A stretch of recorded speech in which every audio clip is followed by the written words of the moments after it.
Coming up, an Issue Is exclusive. Governor Newsom comes to the White House. We ask about those presidential rumors. I've tried to say no way, in every way I possibly can.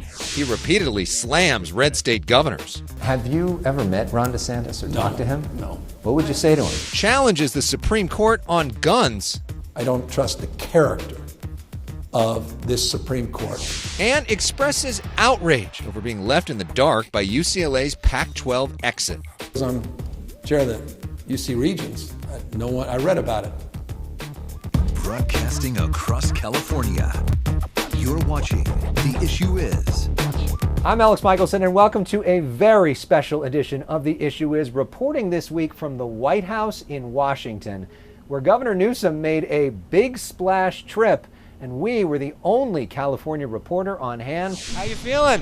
Flying yesterday? We did. Governor Gavin Newsom enters the White House amidst a flurry of national stories speculating whether he wants to run for the White House. I've tried to say no way, in every way I possibly can, including saying I don't know what else, I don't know what language. In fact, I may need advice and counsel on what's the language to express absolutely no. During the trip, Newsom meets with Vice President Harris, First Lady Dr. Jill Biden, and White House Chief of Staff Ron Klain. Talking about the number one issue in California, which is mental health and homelessness, what's happening in the streets, sidewalks. The governor accepts a national award on behalf of California from the bipartisan National Forum on Educational Policy. Newsom blasting Florida Governor Ron DeSantis and other red state leaders. I do believe education's under assault in ways that I've never experienced in my lifetime.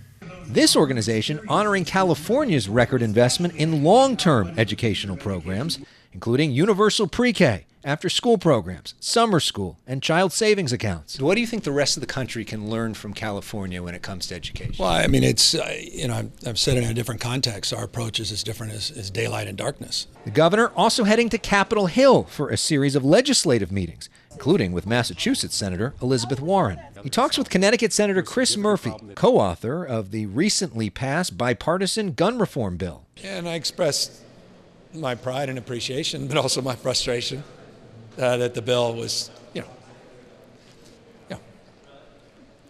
I want to be fair, it was inadequate to the realities in the world we're living in, but more than we could ever imagine and hope for, considering the constraints. And so he's a hero to me in this movement. He sits down with us for an exclusive interview. Governor Newsom, welcome back to The Issue Is in D.C. for the first time. Washington, D.C. Don't boo. Don't scream. I know we're here. I know we're home soon. It is wild to be here, but the sort of opening question is, what does this trip actually do for the people back at home? It's about bringing money back home. I mean, at the end of the day, you got to show up, you got to make a case, and there is billions, hundreds of billions of dollars that's out there that hasn't been sent to states large and small across this country. People are converging to get these dollars, these competitive grants, and we got to make sure we show up and deliver for the people of California. You know that image of you walking to the White House got a lot of attention, and you know that you're not going to announce your presidential run on this show unless you want to and really make news. But we know that you've said in every single possible way that you're not running for president. I'm going to say it in a foreign language. I mean, so maybe someone pays attention. But you have also said that you're a big supporter of Joe Biden. You want him to run again. Yes. Right now, polls, though, show that he's got a 33% approval rating. Two-thirds of Democrats don't want him to run. You've been critical of the Democratic Party before. What more can the party do specifically to support him so that if he does run again, he wins? So I have a couple observations. I was with another elected official with you at the Summit of Americas in Los Angeles a few weeks ago. His lower poll rating than Biden, Justin Trudeau. You look at Macron, right? I mean, leading stuff in this environment after 2 years of the coronavirus, supply chain issues, international inflation, not just unique to the United States of America. It's tough. It's a difficult time. People are angry, frustrated. So being in positions of power and influence, by definition, are challenging. And in some ways, you're 40 or 50% approval. That's remarkable under the circumstance. All of that is situational. At the same time, and this is an answer to your question, you have to also recognize what you're up against. And right now, we're up against the ruthlessness of a Republican Party. And I say that not naively. I don't say that even blithely. That's not a cheap shot. You see what's happening to all the progress we've made in the 21st century. All of the rights that we in many ways have taken for granted that have been afforded since the 60s are being rolled back in real time. This is a totally different moment, and we have to wake up with a different mindset, and not just old mindset in terms of just a collaborative mindset, a cup of tea, and everyone's going to work together to get along, figure ways to advance a collective cause. And that's where the party needs to come in. Democrats need the Democratic Party, not the president, not a speaker, not an elected office holder. The party, the infrastructure, I think has to organize with more ferocity of focus, more determination to set the agenda, set the course, and put the other party on the defense. They are dominating the narrative. The facts aren't on their side, but they're dominating the narrative. And in this world right now, you dominate the narrative, you win. And that's what I'm worried about, and that's what I'm expressing. So what is the narrative that Democrats should be saying, and how should they be going about that? Well, forgive me. I mean, I think it's nice to know as a taxpayer that the state of California did the opposite of what Alabama. I think they opened a big prison with their stimulus money, and we're opening college savings accounts for 3.5 million people. I think maybe a positive alternative agenda is expressing that as a value proposition. And I bet 99% of people listening right now, if anyone is listening, didn't know that. And that's my responsibility, but I also think it's an opportunity for the party to highlight some of these things, but moreover, highlight what these guys are doing. I did it at the speech a couple days ago. You were there. I don't know that even you knew this, and you know a lot. 1,586 books have been banned in this country in the last 12 months. 204 in the state of Florida, over 700 in Texas. I mean, that's incredible. I urge all of you living in Florida to join the fight or join us in California. That ad came out about Ron DeSantis from your re-election campaign. Yeah. An ad aired in Florida before it aired in California. I mean, unless someone was on vacation, not a great ROI, but I appreciate the point. What was behind that? That What was just, the idea there? And for people that say it looks like you're running for president because you're running that, what do you say? That was an ad from a frustrated father of 4, a son whose mom worked to raise money for aid to adoption of special kids, someone who works to get people with intellectual disabilities in positions of influence in state government, who was disgusted by governors of Florida, Ron DeSantis, for attacking the Special Olympics and threatening them with tens of millions of dollars in fine. I couldn't take it anymore. Going after the gays, going after people, othering other people across the spectrum, going after vulnerable minorities, and I can't take it. And so that was just an expression, and forgive me, it was personal in this context. Everything that I think our state is about, that I'm about, our values, they're going after them. They're coming after you, us, all of us next. And they're winning. He's succeeding, and I felt needed to be called out. And so I used a little bit of the campaign money to spare you from a campaign commercial in California, which you'll have plenty, I assure you, in the next 4 months. Trust me, they're coming. I'm not taking anything for granted. As an expression of our values. Have you ever met Ron DeSantis or talked to him? No. What would you say to him? Stop being a bully. Stop belittling people that look differently, act differently, love differently. Who the hell are you? Stop. Stop threatening people. Stop being so coercive. I mean, look what Abbott is doing. Abbott's talking about eliminating a fundamental right for people, regardless of their immigration status, to get an education. We were debating that in the 1990s. Watch that space. Watch that space. That was the Doe decision. They're going to come after that next. I'm not looking to be the white guy on the white horse. I'm not trying to run the party. I'm trying to run the most diverse and the most magnificent state in our union. But I'm not going to run away from contrasting their approach and ours. Up next, the governor takes on the Supreme Court on guns. The question is whether they are complete and abject hypocrites and frauds if they reject our bill that's modeled after that abortion bill. If you've been hurt or a family member is a victim of gun violence, you can now go to court and hold the makers of these deadly weapons accountable. You signed legislation this week that would make it easier to sue gun manufacturers if something goes wrong. Next week, big piece of legislation you're going to sign when it comes to ghost guns. Can you explain real briefly what that does? But isn't it amazing just what I signed last week?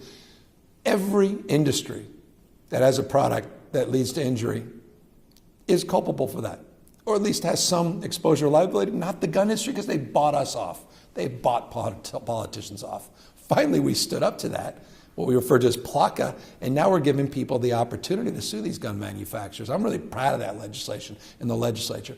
Next week, it's a big one.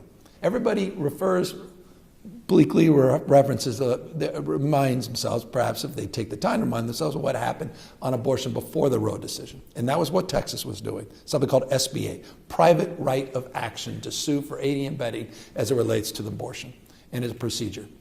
It was clearly unconstitutional, but it went to the Supreme Court. The Supreme Court had an opportunity to say as much, and they said the opposite. Private right of action for individuals to sue. They said nothing, right? They said, we're not going to decide on it right now, but you can keep going with it. Keep going. Right. So they allowed it to go forward. Yeah.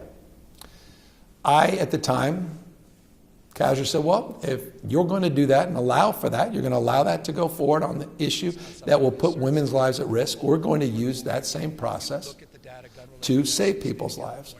And it will allow private right of action to people to take AR-15s, weapons of mass destruction and war, that's the only purpose of them, and ghost guns off the streets in California. It's a big deal. And that is an interesting constitutional question.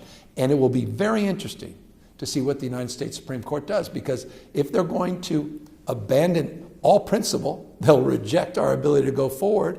And if they don't abandon all principle, we'll have a tool in the toolkit to really do something about gun safety no other state in America has ever been able to do. So you're essentially banking on this being challenged, right? And kind of baiting the court here? Not baiting the court. Let us go forward. We'd love to go forward because now we have 40 million enforcement officers. I mean, that's a remarkable thing. We can get these dangerous weapons off the streets. We don't have police officers to do that. So no, I'm hoping it goes the way of SB8, but I don't trust the veracity. I don't trust the character of this Supreme Court. A quick note about last week, you went on a trip to Montana with your family. It was not illegal. It was not against the rules. Thank you. But it does bring up the question, though, about these red state travel bans. The LA Times came out saying that they should go away. A public policy question, does it make sense to still have those in place? I honestly have given that even 2 seconds of thought. It's never been an issue. I mean, we have my kids went to see their grandparents in the state I got married, and of course my daughter's name is Montana, as we do every year. It's never been an issue on our own dime. That's around state-funded things, and they conflated it and made it a political issue. But it's an open-ended question. I get it. When I was mayor, we had a few of these things. It's an open-ended question. Obviously, it's brought to the fore. I'm not sure I'm the best, most objective person at this moment to decide. I'll leave it to more objective minds. LA County looks like it's about to put in a mask mandate back. The state of emergency has been way rolled back, but there is still some of that in place. Any end date for that? Yeah, I mean, yes, but I'll tell you, thankfully, we have it in order. Let me give you an example. Every test, PCR test that we get, the state law requires a doctor to sign off on each test before you get that test result without the state of emergency. Just think about that. Hundreds of thousands of tests a week. Would take how many weeks would it take to get your test results back if we didn't have that state of emergency? It's incredibly important, particularly on the basis of this new variant that's going back up. Otherwise, we've rolled back 90+% of all the critical provisions, and I think under the circumstances, there's wisdom to maintaining them. But couldn't you just change the law on the testing? Thank you, and I like keep that? telling the legislature, especially some of these folks out there outraged, and they didn't even introduce legislation to change it. I mean, you can't make this stuff up. I mean, it's the worst of politics. They identify problems and then offer nothing except pablum and solutions. I mean, I'm all for it. Happy to do that. I've offered that for 2 years, but some of those things are difficult because they're scope of practice issues. They have consequences across a spectrum, and people would prefer to have a governor do it and then say, I would do it differently, and what's wrong?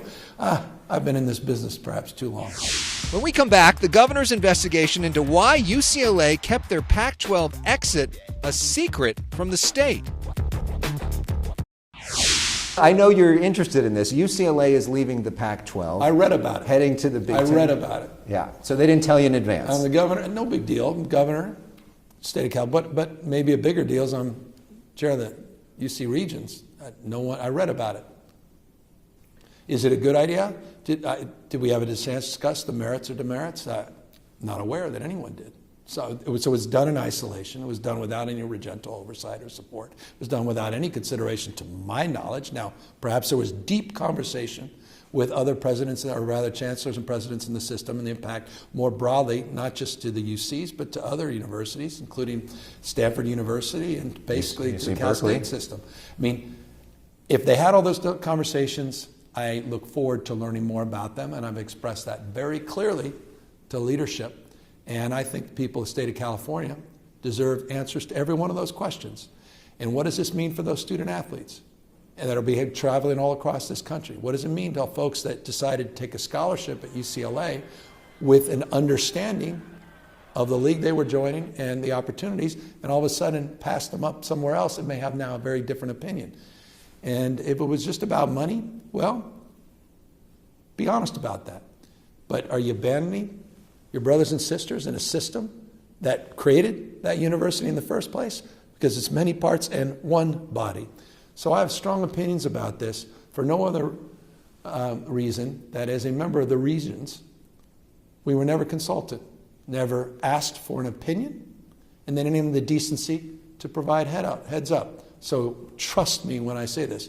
We're not going to be looking into it. We already are looking into it within minutes after reading about this in the newspaper. I mean, if it's not about money, what's it about? Well, exactly. I want to be fair. Then I feel about this. Yeah. Look, UCLA, one of the greats. I mean, icon of icons. John Wooden. Come on. Yeah. And it's like, it's not just sports, it's everything. And we just did record investments at UCLA. We're creating a new immunology institute. We put up $500 million supporting UCLA in Los Angeles this year. And you'd think even on that basis, as a champion for that investment, they would at least made a phone call or a text message before to say, hey, just want to give you a heads up. Here's what we're thinking. Don't worry. It's not going to impact Berkeley. It's not going to impact the rest of the system. We've got their back because we recognize we're a public university. And our top priority is the public students and our student athletes, or is it athlete students? I don't know. And we're going to get to the bottom of it. And I don't mean this to create controversy. I don't mean this to create stress. I think just my expression of this is going to create more stress, but they also know my private conversations, and they won't be surprised. Well, as a USC grad, I'm just glad that your anger is all at UCLA and not at USC. Well, private institution could do things differently, right? There we go. I'm going to be more fair. Up next, how the governor's wife made him reevaluate gender roles, and what he's now cooking from scratch for the family every week. What was interesting when I was making Fair Play is people would say to me, Jen, no excuses. He still has to do 40% of the child care and domestic work at home. We talked recently with your wife about her documentary, which was great. It's really great, and I think it's more important for men to watch that even than women, as I said in the interview with her. It's called Fair Play. Yeah. It's all about the idea of men getting more involved in the housework, in the idea of caring. And I'm not being uncomfortable here by moving around, so don't read into my body language. But she talked a little bit about your role there. Is she sending you a message with this? No, for 15 she years. Joked about that. 15 years, and she's right to do that, right? I mean, I had a different family experience because I had a single mom raising us, and so I didn't even have an expression of that balance in terms of what I saw and what I experienced. But Jen started, there's a game in Fair Play where you have cards. And the cards are sort of activities that many of us take for granted. Making a dentist appointment, picking up the groceries, taking the garbage out, the basics of life. And there's a lot of those decisions, and you see them all stacked together. And before the game, you make an assessment, husband, wife, or partner, spouse, and you say, what percentage, honey, do you think of this work you do versus I? And invariably, as a guy, I say, all right, you're right. You do a lot more, so I'll say 40%. Yeah. And then at the end of the game, you realize you're down to like 1 or 2%. You're like, oh gosh, how's this going to end? That was how this started for me when she started putting this film together a couple years ago. I've increased the percentage.